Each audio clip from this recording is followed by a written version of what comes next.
Welcome to the class. आज हम करने वाले हैं सबसे इंटरेस्टिंग, सबसे छोटा, सबसे मज़ेदार chapter which is money and credit. तो ये है इकोनॉमिक्स का आपका थर्ड चैप्टर। हमने आपको बता दूं उससे पहले 15 डेज मैराथन में हम कर चुके हैं हिस्ट्री कंप्लीट, हम कर चुके हैं पॉलिटिकल साइंस, ठीक है, हम कर चुके हैं 2 चैप्टर इकोनॉमिक्स के और ये एक चैप्टर अभी हम करने वाले हैं which is money and credit. उससे पहले मैं आपको बता दूं, मैं हूं आपकी एसएसटी की educator Pearl Batra at rank plus.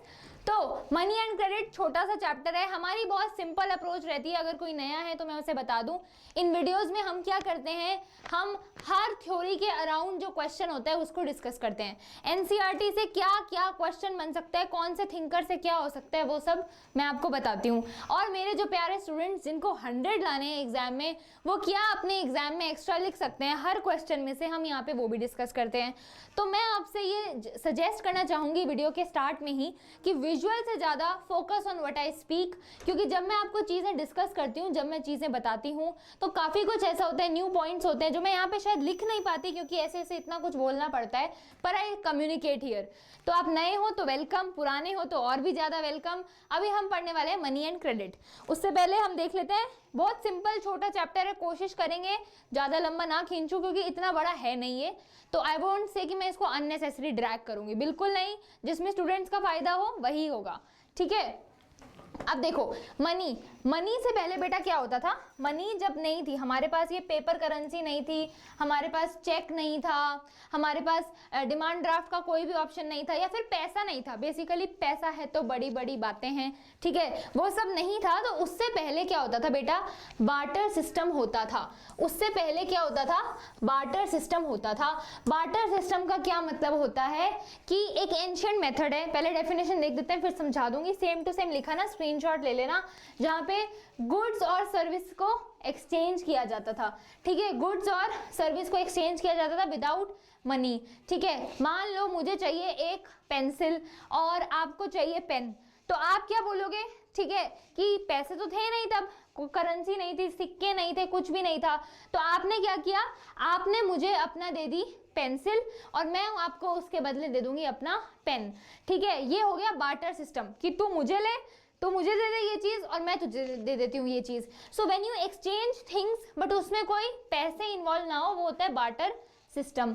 फिर क्या है, ये कैसे चलता था ये मैं आपको अभी समझा चुकी हूँ। यहाँ पे कमोडिटीज एक्सचेंज होती थी अपने आप से, यानी कि फार्मर जो है वो ग्रो कर रहा है व्हीट, वो एक्सचेंज कर लेगा it with a weaver for cloth. अब मान लो फार्मर को भी कपड़ा चाहिए और जो इंसान कपड़ा बना रहा है उसे खाना चाहिए, तो वो दोनों आपस में सेटिंग कर लेंगे कि भाई तू मुझे कपड़ा दे दे, मैं तुझे व्हीट दे दूंगा, आटा दे दूंगा। ये होता है बार्टर सिस्टम, चीजें एक्सचेंज करना without the use of money. फिर उसके बाद चैलेंजेस। अब देखो चैलेंजेस क्या हैं, अब देखो बार्टर सिस्टम सब सही है यार, तुझे व्हीट चाहिए थी, व्हीट मिल गई, मुझे चाहिए था पेन, मुझे पेन मिल गया, जो जिसको चाहिए वो मिल जाएगा। तो इसमें चैलेंजेस क्या है, हमें पैसे की जरूरत ही क्यों है अगर ऐसे काम चल रहा है तो पैसे की जरूरत बेटा इसीलिए है क्योंकि इसमें क्या होता है, double coincidence of want, double coincidence of want. अब देखो मान लो मुझे चाहिए पेन, लेकिन सामने वाले को पास पेन भी है लेकिन उसे पेंसिल चाहिए ही नहीं जो मेरे पास है, तो फिर क्या होगा, फिर चीजें एक्सचेंज कैसे होंगी कि चल ठीक है मैं तो तुझसे ले लूंगी ये चीज, पर तू मुझसे कैसे लेगा।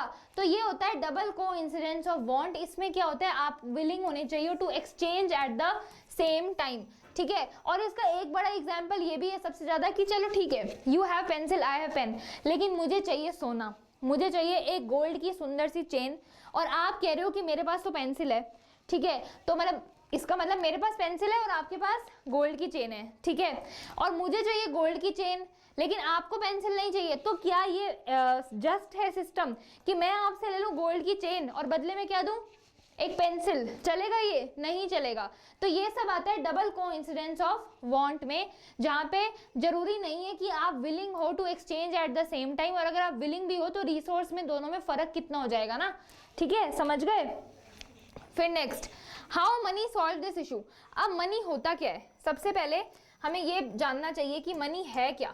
मनी है क्या, तो मनी का बहुत सिंपल है, सरल शब्दों में कहें तो मनी जो है वो है मीडियम ऑफ एक्सचेंज। मनी जो है वो क्या है, मीडियम ऑफ एक्सचेंज। मनी क्या है? Medium of exchange. तो मनी, अब जब पैसा आया तो ये सब चीज़ें क्या हो गई? एलिमिनेट हो गई। हमें ज़रूरत ही नहीं पड़ी कि हम बार्टर सिस्टम करें या फिर ऐसा चैलेंज हो जैसे कि डबल कोइंसिडेंस ऑफ बॉन्ड्स। अब अगर मेरे को सोना खरीदना है, मेरे को एक गोल्ड का ब्रेसलेट खरीदना है, गोल्ड की चेन खरीदनी है, तो मेरे पास पैसे वैसे नहीं हैं एक्चुअली, पर मेरे पास पैसे हैं, मैं जाकर वो खरीद सकती हूँ। ठीक है, सिंपल। फिर क्या है? Advantages of money. मनी का एडवांटेज क्या है भाई? अब आप बोलोगे मैम बार्टर सिस्टम भी तो बढ़िया ही था, बार्टर सिस्टम भी तो बढ़िया ही था, है ना, तो हमें मनी चाहिए क्यों है? ठीक है, तो मनी इसलिए जरूरी है बेटा क्योंकि वो इजीली एक्सेप्टेबल है, हर जगह मनी चल सकती है। ऐसा नहीं हो सकता आज अगर मुझे आपके पास आके एक पेन खरीदना है तो मैं आपको पैसा दे सकती हूँ, आप मना नहीं कर सकते कि भाई पैसा नहीं चाहिए। पैसा, money is universally acceptable, money universally acceptable है। Standard measure of value, standard measure of value मतलब इंडिया में सिर्फ ये पैसा चलता है, ऐसा नहीं है कि और कोई चीज़ भी चल रही है, पैसे के अलावा किसी और चीज़ से भी ले सकते हो। Standard unit of value. Divisibility, divisibility का क्या मतलब है कि पहले क्या होता था, मान लो मुझे पेन खरीदना है तो मुझे पूरा आगे से पूरी एक चीज़ कंप्लीट देनी चाहिए। अब मैं मनी से एक बुक भी खरीद सकती हूँ, एक चॉकलेट भी खरीद सकती हूँ, टॉफ़ी भी खरीद सकती हूँ, चाहे वो 1 रुपए की हो, 2 रुपए की हो, कितने की भी हो। पहले तो आधा पैसा वो पैसे में भी डील करते थे, तो डिविजिबिलिटी भी है। मनी क्या है? स्टोर ऑफ वैल्यू है। अब देख लो, आप जितनी मनी अपने पास भर के रखो, ऐसा तो होएगा नहीं कि आज की बात कहें कि भाई मनी का तो कोई यूज़ नहीं है। हालांकि डीमोनेटाइजेशन इसमें एक्सेप्शन था, मतलब उसमें कहा था कि ये नोट नहीं चलेंगे, बट बेसिकली मनी तो चलेगी, पैसा ही सब कुछ है, मनी तो चलनी ही है। ठीक है, फिर क्या है? Modern form of money. अब देखो बेटा, 2 फॉर्म ऑफ मनी होता है। एक होता है करेंसी, जिसमें आपके पेपर नोट्स और कॉइन आ गए, जिसमें क्या आ गया? नोट्स आ गए, पेपर नोट्स आ गए, और क्या आ गया? कॉइन आ गया, सिक्के आ गए। एक होता है डिमांड ड्राफ्ट, डीडी। इसमें क्वेश्चन आ सकता है, ठीक है, इससे क्वेश्चन आ सकता है, इससे क्वेश्चन आ सकता है। डिमांड ड्राफ्ट क्या होता है? अगर आपको डिमांड है तो आपने वो चीज़ खरीद ली, जैसे कि चेक।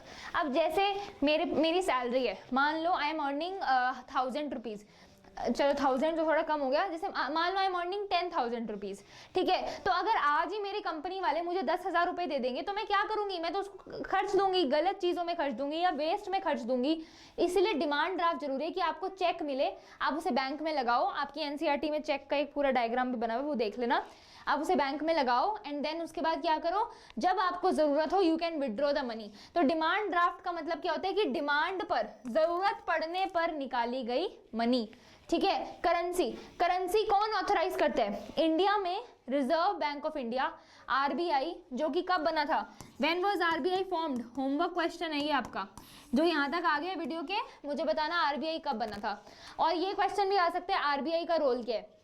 हम इस चैप्टर में जो भी पूरी बात कर रहे हैं वो आरबीआई के इर्द गिर्द रिवॉल्व कर रही है, तो ये क्वेश्चन आ सकता है कि आरबीआई का रोल क्या होता है, रिजर्व बैंक ऑफ इंडिया का क्या रोल है। तो देखो, करेंसी हमने देख लिया, करेंसी कौन इशू कर रहा है ये देख लिया। डिमांड डिपॉजिट, डिमांड ड्राफ्ट, मैंने ड्राफ्ट बोल दिया, वैसे डिमांड डिपॉजिट डीडी। ठीक है, डीडी में क्या है? मनी जो बैंक के पास है। ये मनी किसके पास है? बैंक के पास है। उसको हम कभी भी विड्रॉ कर सकते हैं। किस पे विड्रॉ कर सकते हैं? जब हमें नीड हो, यानी कि डिमांड पे। ठीक है, इसमें क्या आ गया? चेक आ गया। एग्जाम्पल आ सकता है, क्या आ गया? चेक आ गया। अब एक क्वेश्चन ये भी आ सकता है, एक क्वेश्चन ये भी आ सकता है, इसको इरेज कर देती हूँ। ये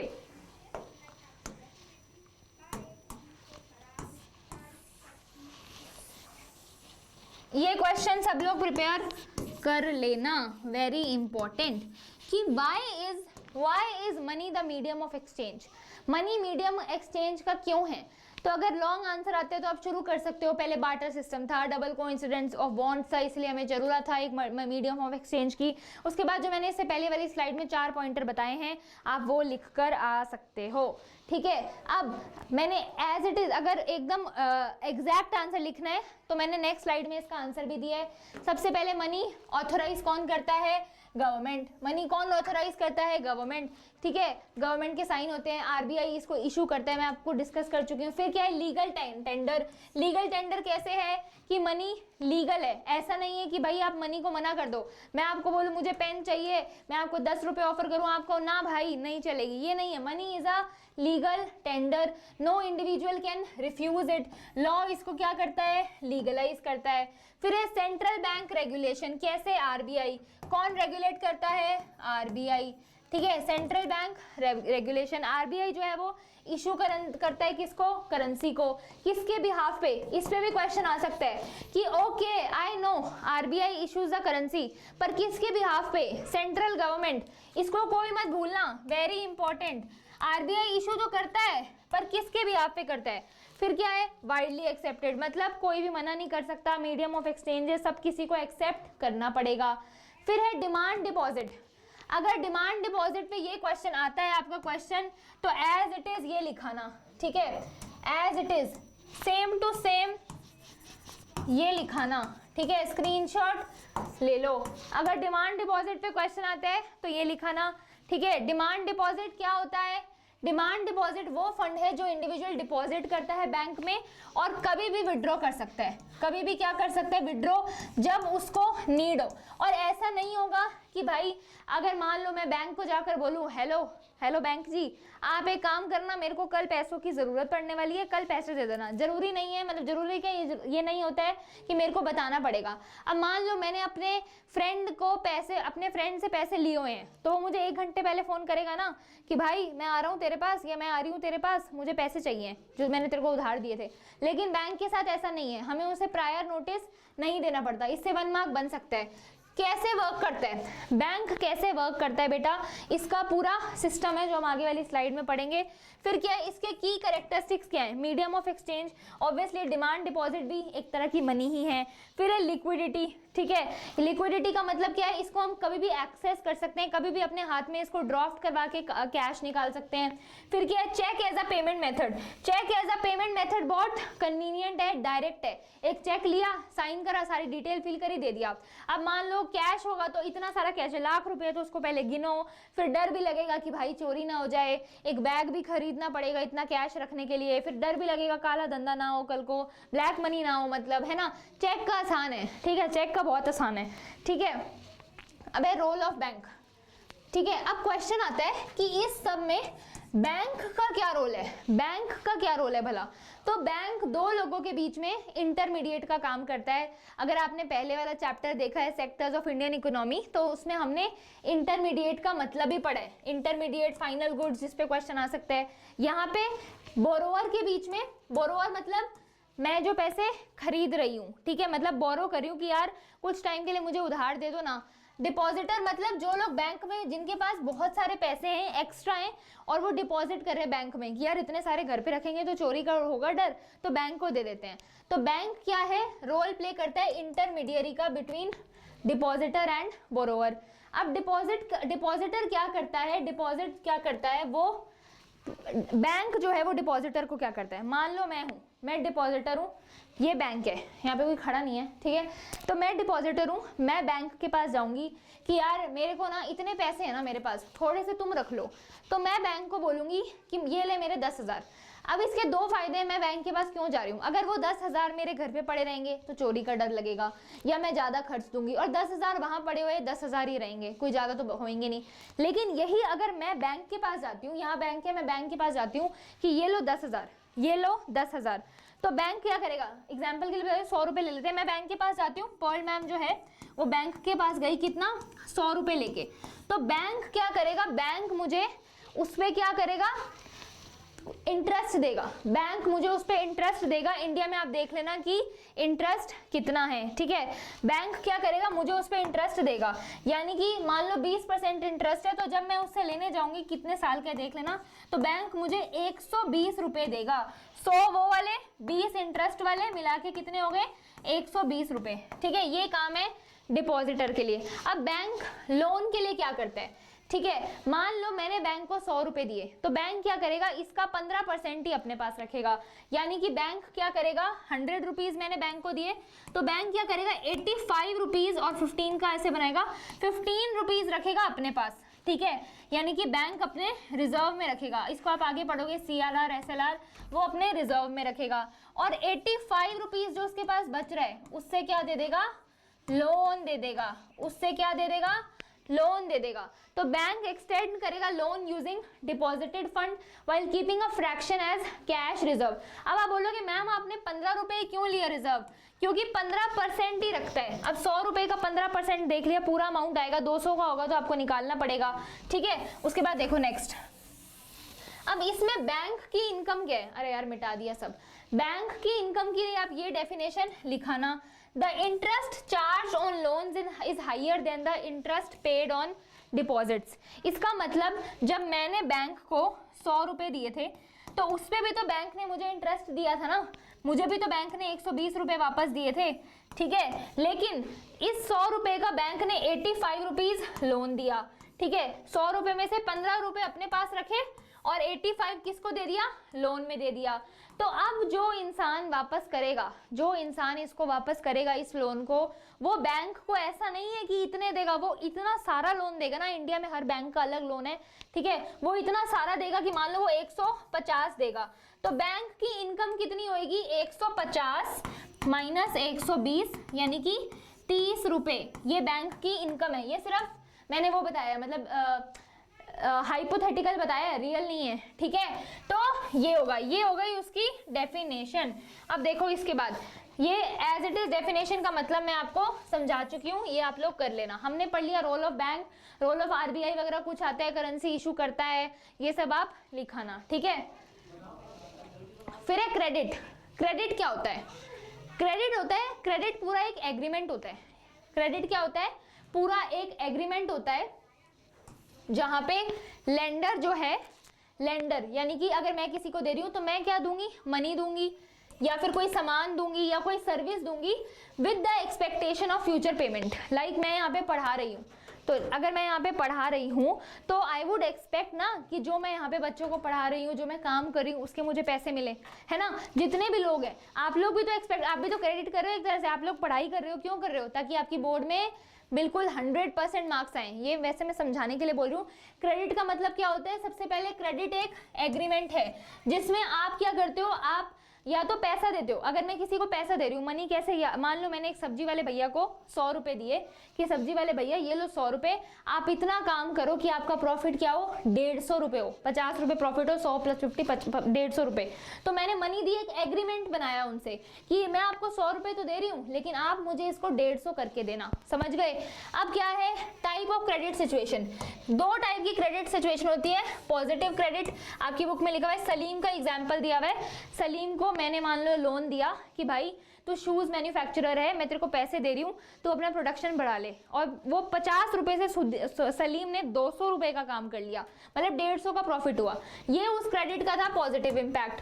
फिर क्या है नेगेटिव। नेगेटिव मतलब क्या है कि मैंने एक फार्मर को दिए 100 रुपए कि मैं आपको 100 रुपए दे रही हूँ, आप इतने क्रॉप उगाओ कि 300 हो जाए। लेकिन फिर क्या हुआ, फिर वहां पे हो गई बारिश, क्रॉप हो गई खराब, तो ना फार्मर 300 कर पाया और अब उसके पास इतने भी पैसे नहीं है कि वो मेरे 100 रुपए भी चुका पाए। तो वो क्या होगा, वो डेब्ट ट्रैप में आ जाएगा। डेब्ट ट्रैप का मतलब क्या है कि उसको एक नया लोन लेना पड़ेगा जिससे पहले वो एक नई चीज करे, नया स्टार्टअप करे, नया कुछ क्रॉप उगाए, और जो मैंने उसको इतना पहले 100 रुपए दिए थे वो उसको भी रीपे कर पाए। ठीक है, डेफिनेशन सेम लिखी है, आप इसको स्क्रीनशॉट कर लेना, ठीक है। फिर है टर्म्स ऑफ क्रेडिट। अब देखो बेटा, क्रेडिट क्योंकि एक एग्रीमेंट है, क्रेडिट जो है वो क्या है, एक एग्रीमेंट है। क्रेडिट एक एग्रीमेंट है, तो ऐसा तो है नहीं कि आज मेरे को आप में से कोई आके बोले कि मैम मैं आपके लिए क्या कहते हैं, मैं आपको ये वाला क्रॉप ला के दूंगा, आप 100 रुपए दे दो, ठीक है, मतलब मेरे को ये वाला बिजनेस करना है, आप मुझे 100 रुपए ला के दे दो। क्रेडिट का मतलब क्या होता है, एग्रीमेंट। जैसे आप पैसे मांगोगे मुझसे, यानी कि मैं यहाँ खड़ी हूँ, मैं अपने पापा को बोलूँ, पापा थोड़ा वैसा एग्जाम्पल, मान लो एक कंपनी है, कंपनी और मैं कंपनी को बोलूँ यार मुझे रख लो, ऐसे थोड़ा ना होगा, पूरा एग्रीमेंट बनता है। तो जहाँ पे एग्रीमेंट बनेगा, जहाँ पे बैंक और इसके बीच में, अगर ये बैंक के एग्जाम्पल से है तो आपको इंटरेस्ट रेट भी बताना पड़ेगा, ठीक है। आपको कोलेट्रल, कोलेट्रल का क्या मतलब होता है, एसेट, ठीक है। कोलेट्रल मतलब अगर आज मैं किसी बैंक से, मैं भी लोन लेती हूँ किसी बैंक से, तो बैंक मुझे बोलेगा कि हम आपको लोन कैसे दें, आप अपना कोलेट्रल तो बताओ, कोलेटरल का क्या मतलब है कि आप ये बताओ हमें कि आपके पास कितनी प्रॉपर्टी है, आपके घर में कितनी गाड़ियां हैं। और ये बैंक क्यों पूछता है, क्योंकि बैंक भी एश्योर होना चाहता है कि भाई मान लो हमने इसको 100 रुपए दे दिए, ठीक है, हमने इसको 100 रुपए दे दिए और अगर ये 100 रुपए डूब गए, यानी कि ये 100 रुपए का कुछ नहीं कर पाई, तो इसके पास गाड़ी है, बंगला है, हम इसका ये सब ले लेंगे और इससे 100 रुपए अपने पूरे कर लेंगे। ये हाइपोथेटिकल एग्जांपल है, ठीक है। कोलेटरल में कुछ भी आ सकता है, मैं उन्हें दिखा दूं लैंड, मैं उन्हें बता दूं कि मैं अगर मान लो 1000 रुपए का ही लोन मांग रही हूँ तो मैं बोलूंगी भाई मेरे घर पे स्कूटी है, अगर ये तुम्हारा पूरा नहीं करा तो मेरी स्कूटी ले जाना, ठीक है। डॉक्यूमेंट में क्या होता है, अब हर कोई, अगर मैं भी लोन लेने जाती हूँ तो वो बोलेंगे मैम आप करते क्या हो, क्यों चाहिए आपको लोन, तो मैं उनको बताऊंगी देखो मैं इतने पैसे कमाती हूँ, मेरी ये आइडेंटिटी है, मैं यहाँ रहती हूँ, मेरी ये प्रॉपर्टी है, सब कुछ बताना पड़ता है, ठीक है। रीपेमेंट कंडीशन बतानी पड़ती है कि कितने टाइम में मैं लोन पे करूंगी। ऐसे थोड़ी ना मैं लोन ले लूँ और कहूँगी चलो ठीक है, बैंक मुझे बताएगा ये कि मुझे मतलब मेरे को बैंक को बताना पड़ेगा कि मेरे को लोन 3 साल के लिए चाहिए, उससे ज़्यादा नहीं चाहिए, 3 साल में मैं वापस कर दूंगी, ठीक है। स्क्रीनशॉट ले लेना जिसको लेना है। फिर है सोर्सेज ऑफ क्रेडिट। अब मुझे अगर लोन लेना है, तो या तो मैं फॉर्मल सेक्टर से लूंगी। फॉर्मल सेक्टर क्यों बेटर है, इस पे भी क्वेश्चन आ सकते हैं, why formal sector is better, इसको आगे डिस्कस करेंगे। अगर मुझे लोन लेना है तो मैं क्या लूंगी, या तो फॉर्मल सेक्टर से लूंगी। फॉर्मल सेक्टर का मतलब क्या है, बैंक क्या है, ट्रस्टेबल। फॉर्मल सेक्टर हमेशा क्या होगा, ट्रस्टेबल होगा। फॉर्मल सेक्टर हमेशा क्या होगा, ट्रस्टेबल होगा, ठीक है। मैं क्या लूंगी, बैंक से लूंगी या फिर कोऑपरेटिव से लूंगी। अगर मैं बैंक से लूंगी तो फेयर होगा ऑफ कोर्स, है ना। अब आपने देखा होगा जमींदारा वगैरह कैसे लोग एक्सप्लॉइट होते हैं, इसमें लोग एक्सप्लॉइट नहीं होंगे, इसको डिस्कस कर लेंगे। इसमें क्या होगा, मेरा फॉर्मल सेक्टर में लोग 51% रूरल सेक्टर के लोग यहाँ से लेते हैं। इसका चैलेंज क्या है, देखो फॉर्मल सेक्टर मतलब सिंपल बैंक से लोन लेना, किसी ट्रस्टेड एजेंसी से लोन लेना, ठीक है। अब इसमें चैलेंज आता है, लेकिन अगर मैं किसी बैंक से लोन ले रही हूँ तो ऐसा नहीं कि मैं आज जाकर बैंक को कहूँ कि ले भाई मुझे लोन दे दे, नहीं, मुझे प्रॉपर डॉक्यूमेंट देने पड़ेंगे, मुझे कोलेटरल दिखाना पड़ेगा कि मेरी क्या प्रॉपर्टी वगैरह है। और जो गरीब लोग होते हैं उनके पास तो ये है ही नहीं, कोई प्रॉपर्टी नहीं है, तो वो क्या दिखाएंगे, कुछ नहीं दिखा सकते, तो बैंक से नहीं लेते, इसलिए उनको बैंक लोन देता नहीं है। जितना जल्दी बैंक एक अंबानी को लोन दे सकता है, उतना इजीली बैंक किसी गरीब इंसान को, पुअर पीपल को लोन नहीं दे सकता है। फिर क्या है, इनफॉर्मल सेक्टर। इनफॉर्मल सेक्टर में क्या आता है, आप अपने दोस्त से ले रहे हो, अपने रिलेटिव से ले रहे हो, आप मनी लेंडर से ले रहे हो, ठीक है, जमींदार जो लोग होते हैं उनसे ले रहे हो, ठीक है। इनसे ले लोगे तो क्या होगा, बैंक जहां आपको बोलेगा कि मुझे 3% इंटरेस्ट दो, ये बोलेंगे मुझे 10% इंटरेस्ट दो। यानी कि 100 रुपए के एग्जाम्पल से सीखें तो मुझे वापस कितने करने पड़ेंगे, अगर 3% होगा तो बैंक को 103, मैंने 100 लिए, मुझे वापस कितने करने पड़ेंगे, 103। लेकिन यही अगर मैंने अपने रिलेटिव से या जमींदार से 100 लिए तो मुझे कितने वापस करने पड़ेंगे, 110 रुपए। फर्क आ गया ना। इसीलिए फॉर्मल सेक्टर क्यों अच्छा है, व्हाई इट इज बेटर, क्योंकि वहां पे एक्सप्लॉइटेशन नहीं होता, वो फेयर है, ठीक है। यहाँ लिख देती हूँ, एक्सप्लॉइटेशन नहीं होता है, ठीक है, एक्सप्लॉइटेशन नहीं होता है, फेयर है, लीगल है, ठीक है, लीगल है, अब्यूजिव नहीं होता है, कुछ भी आपको जो आपको अच्छा लगे लिख दो, एग्जाम्पल दे देना, ठीक है, ऐसे करना है। चलो आगे। अब है कोऑपरेटिव। अब एक कॉन्सेप्ट होता है बेटा जिसमें कोऑपरेटिव आता है, आप कोऑपरेटिव से लोन ले सकते हो। कोऑपरेटिव का क्या मतलब है, कोऑपरेटिव का मतलब होता है एक ऑर्गेनाइजेशन जो किसने बनाई है, इंडिविजुअल्स ने, ठीक है।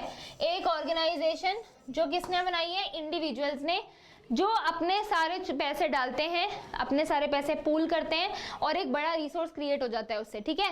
कोऑपरेटिव और ऑर्गेनाइजेशन जो कॉमन इंटरेस्ट के साथ होते हैं ताकि उन्हें रिसोर्स मिल सके, इसलिए सब थोड़े थोड़े पैसे उसमें डालते हैं, ठीक है। कोऑपरेटिव लोन कैसे देते हैं, सबसे पहले आता है रिसोर्स पूलिंग। हमने अभी पढ़ा रिसोर्स पूलिंग का क्या मतलब होता है कि वो थोड़ा बहुत फंड डालते हैं, ठीक है। Members of cooperative contribute funds in the form of deposit which are then used as collateral to secure large loans from bank. अब वो क्या करेगा कोऑपरेटिव कि सब थोड़े थोड़े पैसे डालेंगे, फिर बैंक लोन किसको दे देगा, कोऑपरेटिव के नाम पे देगा। बैंक लोन किसको देगा कि यार इस पूरे कोऑपरेटिव के पास इतना पैसा है, हालांकि लोन सबने इतना इतना डाला, पैसे थोड़े थोड़े डाले, लेकिन इसको एज अ कोलेट्रल रख लेगा, इसको अपना एसेट दिखाएगा। अब कोऑपरेटिव का यूज क्या है, कोऑपरेटिव लोन क्यों जरूरी है, ताकि एग्रीकल्चर वगैरह की चीजें खरीद सको। स्पेशली एग्रीकल्चर सेक्टर में ये सब होता है। कोई अगर बिजनेसमैन है, इंडस्ट्रियलिस्ट है, वो थोड़ा कोऑपरेटिव से लोन लेगा, वो सीधा बैंक जाएगा। पर ये पुअर पीपल के लिए सही रहता है। अगर किसी को छोटी मोटी चीजें खरीदनी है, कल्टीवेशन के लिए, फिशरी वगैरह का जो प्रोडक्ट होता है उन सब के लिए, ठीक है, कोई पर्सनल काम है, वो सब आपकी बुक में इसका एक एग्जाम्पल है, ये हट चुका है, मैं बता दूं इसका एग्जाम्पल सब याद कर लेना। अगर कोऑपरेटिव पे क्वेश्चन आता है तो हर कोई ये लिख कर आएगा। क्या आपकी बुक में लिखा हुआ है देख लेना, कृषक कोऑपरेटिव, ठीक है, ये लिख लेना, कृषक कोऑपरेटिव, ठीक है, कृषक कोऑपरेटिव, ये आपकी बुक में लिखा हुआ है, इसको देख लेना। फिर एक कोऑपरेटिव लोन, इसका एडवांटेज क्या है, ऑब्वियसली अगर आप कोऑपरेट से आपने थोड़े पैसे डाले, अगर आप उससे लोन लेते हो, उस कोऑपरेट ग्रुप से लोन लेते हो, तो लो इंटरेस्ट रेट, क्योंकि वो एक दूसरे की सिचुएशन को समझते हैं। एक मनी लेंडर से लोगे तो वो ज्यादा इंटरेस्ट लेगा, इनसे लोगे तो लो इंटरेस्ट रेट होगा। फिर क्या है, एक्सेसिबिलिटी, सब मेंबर्स क्या होते हैं, आपस में एक दूसरे के फ्रेंड ही होते हैं।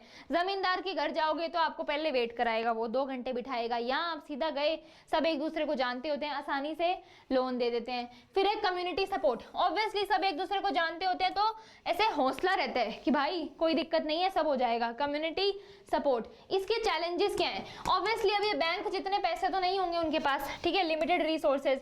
फिर क्या है, इनमें भी टाइमली, अब इसमें क्या होगा, बहुत टाइमली चलना पड़ता है। क्यों, क्योंकि कुछ लोग कोऑपरेटिव चला रहे हैं पूरा, सबको लोन चाहिए, सबको चाहिए, तो टाइमली आपको रीपेमेंट करनी पड़ती है। आप ये नहीं कह सकते कि कल करूंगा, ठीक है। नेक्स्ट, अब देखो ये अच्छा है, source of credit. Source of credit, अब देखो रूरल इंडिया में 2019 के अकॉर्डिंग मनी लेंडर से 23% लोग क्रेडिट ले रहे थे, लैंडलॉर्ड से 1% ले रहे थे, अदर कमर्शियल बैंक से 51 ले रहे थे। तो इससे आपने क्या समझा कि रूरल इंडिया में क्या हो रहा है, अभी भी लोगों का ट्रस्ट है बैंक पे, bank is a good support, ठीक है, बैंक लोन दे रहा है, ये पॉजिटिव इंपैक्ट शो कर रहा है कि अभी भी लोग बैंक पे विश्वास कर पा रहे हैं। लेकिन जो रिमेनिंग 49% है, यानी कि इंडिया में अभी भी बहुत ग्रोथ बाकी है, क्योंकि रिमेनिंग 49% अभी भी ट्रस्ट नहीं कर पा रहे बैंक को, अभी भी उनको इन इनफॉर्मल एजेंसी से क्या लेना पड़ रहा है, लोन लेना पड़ रहा है, समझ गए। फिर है सेल्फ हेल्प ग्रुप। अब सेल्फ हेल्प ग्रुप का बहुत इंपॉर्टेंट है, सेल्फ हेल्प ग्रुप पूछा जाता है तो सब याद करके जाएंगे, थोड़ा सा इसको एक्सप्लेन कर देते हैं। सेल्फ हेल्प ग्रुप को सबको पता होगा, इसमें ये विमेन के लिए मोस्टली होता है। विमेन जो है, आप देखते होगे ना, विमेन अपनी समितियां बना के बैठी हैं, ये विमेन के लिए बहुत काम की चीज है। ये क्या होता है, रूरल पुअर में होता है, ये विमेन वगैरह सब, ऐसा नहीं सिर्फ वुमेन, पर वुमेन इसमें बहुत पार्टिसिपेट करती हैं, वो सब अपनी सेविंग जोड़ते हैं, ठीक है। 5 वुमेन है मान लो, वैसे 15-20 होती हैं, 10, 20, 30, 5 और 15, कैलकुलेट मुझसे ही नहीं हो पाएगा भाई, 20, 50, 70, 80, ठीक है, 80 रुपीज हो गए। इन्होंने सबने अपनी सेविंग जोड़ी, एक वुमेन ने 10 रुपए जोड़ा, एक ने 20 जोड़ा, एक ने 30 जोड़ा, एक ने 5 जोड़ा, एक ने 15 जोड़ा, और एक पूरा वो बनाया, तो कितने हो गए, 80 हो गए सबकी कमाई से। तो ये क्या करती हैं, धीरे धीरे अपनी सेविंग डालती हैं, ठीक है। और एंड असेस लोन्स एट, अब ये सेल्फ हेल्प ग्रुप को दिखाती है कि भाई देखो ये हमारा कोलेटरल है, हमने इतना काम किया है, हमने इतने पैसे जोड़ लिए, हमें लोन दे दो। इसका क्या फीचर है, अब देखो अगर ये वुमेन 10 रुपए वाली वुमेन है, वो बैंक के पास जाएगी कि भाई मुझे लोन दे दो, तो बैंक क्या कहेगा, ना भाई तो तेरे पास तो 10 रुपए हैं। लेकिन अगर पूरा ग्रुप जाता है तो बैंक जो है वो इस ग्रुप को मान के कोलेट्रल दे देता है कि हाँ भाई ग्रुप में लोग अच्छे हैं। और विमेन अगर पैसा जोड़ती है, ये लोग एक दूसरे में फंक्शन करते हैं, तो फाइनेंशियल इंडिपेंडेंस भी आती है, सही बात है। और अगर सब मिलते हैं, अगर ये विमेन आपस में पांचों मिल रही हैं, तो क्या होगा, सोशल इश्यूज डिस्कस होंगे, ठीक है। सीता बोलेगी गीता मेरा बेटा तो जा रहा है स्कूल, तेरा बेटा नहीं जा रहा स्कूल, तो ये क्या होंगे, आपस में सोशल इश्यूज डिस्कस करेंगे। और फिर क्या होगा, बच्चों की भी ग्रोथ होगी, मतलब जो भी सोशल इश्यूज होते हैं वो डिस्कस करते हैं, ठीक है। यूजुअली 15-20 मेंबर होते हैं इसमें। लोन जो है वो ग्रुप के नाम पे लिया जाता है, मैंने बता दिया। रेगुलर सेविंग यूज होती है, ये सब मैं बता चुकी हूँ, ठीक है। फिर है इसमें सबसे बड़ा एग्जाम्पल है ग्रामीण बैंक ऑफ बांग्लादेश। ये केस स्टडी है, इस पे क्वेश्चन आ सकता है, सीबीएसई बोर्ड में आया हुआ है 5 मार्कर। ठीक है, सबसे पहले ग्रामीण बैंक किसने फाउंड किया था? प्रोफेसर मोहम्मद यूनुस ने। इन पे भी नाम आ सकता है, याद कर लेना। प्रोफेसर मोहम्मद यूनुस ने किया था। कब किया था? 1970s में। ये क्या करना चाहते थे? ये एज इट इज लिखा ना, स्क्रीनशॉट ले लो, एज इट इज, इसके अलावा और कुछ जरूरत नहीं है। इसमें क्या था, ये बैंक ऑपरेट करता था इस मामले में कि जो पैसों का अधिकार है ना, पैसा लोन मिलने का अधिकार, ये सिर्फ प्रिविलेज सेक्शन के लिए नहीं है, छोटे लोगों के लिए, मार्जिनलाइज्ड लोगों के लिए, उनके लिए भी है। ठीक है, यूनुस जी कहते थे कि क्रेडिट जो है अगर इन लोगों को मिलेगा, इन लोगों को अगर हम थोड़ा सा लोन दे देंगे तो क्या होगा, ये लोग और ग्रो करेंगे। सब्जी वाला जो आज 100 रुपए कमाता है वो शायद 200 कमा पाए। हमें इन पे ट्रस्ट दिखाना पड़ेगा, हमें इन्हें पैसे उधार देने पड़ेंगे। ठीक है, इससे क्या होगा, मिलियन ऑफ पुअर इंडिविजुअल क्या होगा, वो अपॉर्चुनिटी उनके लिए क्रिएट होगी। और इसका गोल क्या था कि मार्जिनलाइज लोग क्या हो सके, एम्पावर हो सके। समझा चुकी हूँ, स्क्रीनशॉट ले सकते हो चाहो तो। ठीक है, फिर इसके फीचर क्या था? इसका फीचर था कि आपको अगर लोन चाहिए तो जरूरी नहीं है कि आप मुझे कोलेटरल दो। यानी कि यूनुस जी ने इन लोगों पे विश्वास दिखाया कि नहीं यार, ये लोग बुरे नहीं है, कोलेटरल की जरूरत नहीं है, ऐसे ही दिया क्रेडिट। ग्रुप लेंडिंग सिस्टम चलाया। अगर इंटरेस्ट लिया भी तो क्या लिया, बहुत रीजनेबल। ठीक है, बहुत reasonable. Small loan big impact. अब ये क्वेश्चन आएगा, ठीक है, क्या क्वेश्चन आएगा, लिखवा लो मुझसे, आएगा explain small loan big impact. Explain करो स्मॉल लोन बिग इम्पैक्ट क्या होता है। इस पे क्वेश्चन आएगा। ठीक है, इस पे क्वेश्चन आएगा तो ये लिखाना। इसका अचीवमेंट क्या है? 2006 में प्रोफेसर यूनुस को क्या मिला था? ग्रामीण बैंक मिला था। 2006 में प्रोफेसर मोहम्मद यूनुस को ग्रामीण बैंक के लिए क्या मिला? नोबेल प्राइज मिला, नोबेल पीस प्राइज मिला कि भाई आपने तो बहुत बढ़िया काम कर दिया। अब देखो, ये पूरी केस स्टडी थी, ये क्वेश्चन आएगा स्मॉल लोन बिग इम्पैक्ट, यहाँ भी लिख देती हूँ। ये फर्स्ट क्वेश्चन है, ये देखो सेकंड, करते हैं फिर एंड।